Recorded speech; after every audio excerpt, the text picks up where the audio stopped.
সম্মানিত দর্শক, বর্তমান বাংলাদেশের অন্তর্বর্তীকালীন সরকারের উপদেষ্টা আসিফ মাহমুদের বাবা বাস্তবে বাংলাদেশের কত বড় আলেম জানেন?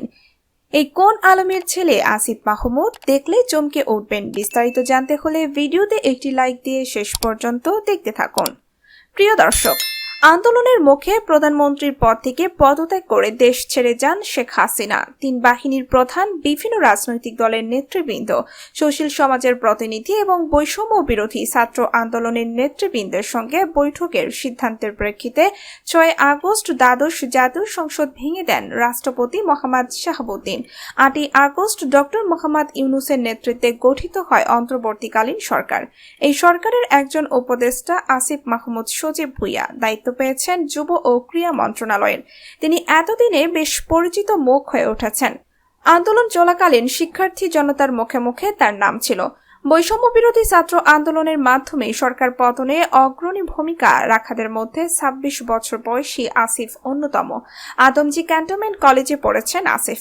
ছিলেন কলেজ বিএনসিসি ইউনিটের প্লাটুন সার্জেন্ট। এই কলেজ থেকে উচ্চ মাধ্যমিক শিক্ষা সম্পন্ন করে 2017 থেকে 18 শিক্ষাবর্ষে ঢাকা বিশ্ববিদ্যালয়ে ভাষা বিজ্ঞান বিভাগে ভর্তি হন আসিফ। বর্তমানে স্নাতকোত্তর করছেন তিনি।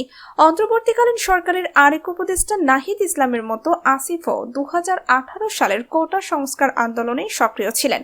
এরপর ছাত্র অধিকার পরিষদের সঙ্গে রাজনীতি শুরু করেন। সর্বশেষ ছাত্র অধিকার পরিষদের ঢাকা বিশ্ববিদ্যালয় শাখার সভাপতি হিসাবেও দায়িত্ব পালন করেছেন তিনি।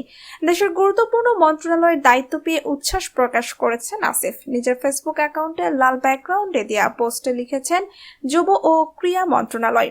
এর আগে উপদেষ্টা হিসাবে শপথ নিয়েই পরিষ্কার বার্তা জানিয়ে দেন তিনি। আসিফ মাহমুদ বর্তমানে অন্তর্বর্তীকালীন সরকারের যুব ও ক্রীড়া মন্ত্রণালয়ের প্রধান উপদেষ্টা। আসিফ 1998 সালে কুমিল্লার মুরাদনগর উপজেলার আন্দিকোট ইউনিয়নের আকুবপুর গ্রামে জন্মগ্রহণ করেন। আসিফ মাহমুদের বাবা বিল্লাল হোসেন মুরাদনগর উপজেলার আকুবপুর ইয়াকুব আলী ভুইয়া পাবলিক উচ্চ বিদ্যালয়ের প্রধান শিক্ষক হিসাবে কর্মরত আছেন। তার মাতা রোকসানা আক্তার একজন গৃহিণী। আসিফ মাহমুদ তার পিতামাতার একমাত্র পুত্র সন্তান। তার বড় একজন ও ছোট দুজন বোন রয়েছেন। আসিফ মাহমুদের বাবা বিল্লাল হোসেন ছেলে আসিফের জন্য দেশবাসীর কাছে দোয়া চেয়ে বলেন, আসিফ মাহমুদ ছোটবেলা থেকে একরোখা ছিল। যেখানে অন্যায় দেখত সেখানেই প্রতিবাদ করত। আসিফ মাহমুদ অন্তর্বর্তীকালীন সরকারের উপদেষ্টা হয়েছে।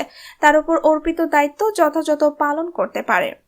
আসিফের বাবা বিল্লাল হোসেন খুবই ভালো এবং ধার্মিক একজন মানুষ। 5 ওয়াক্ত নামাজ পড়ে সবসময় ছেলে আসিফের জন্য দোয়া করতেন তার বাবা বিল্লাল হোসেন। তিনি বলেন, আমার ছেলের জন্য সবাই দোয়া করবেন, যাকে দেশকে, দেশের মানুষকে কিছু করে দিতে পারে আমার ছেলে। প্রিয় দর্শক, উপদেষ্টা আসিফ মাহমুদকে আপনাদের কেমন লাগে? আসিফের বাবার কথাগুলো নিয়ে আপনাদের কি মতামত? লিখে জানিয়ে দিন কমেন্ট করে। পরবর্তী আপডেট পেতে হলে সাবস্ক্রাইব করুন আমাদের চ্যানেলটি। ধন্যবাদ।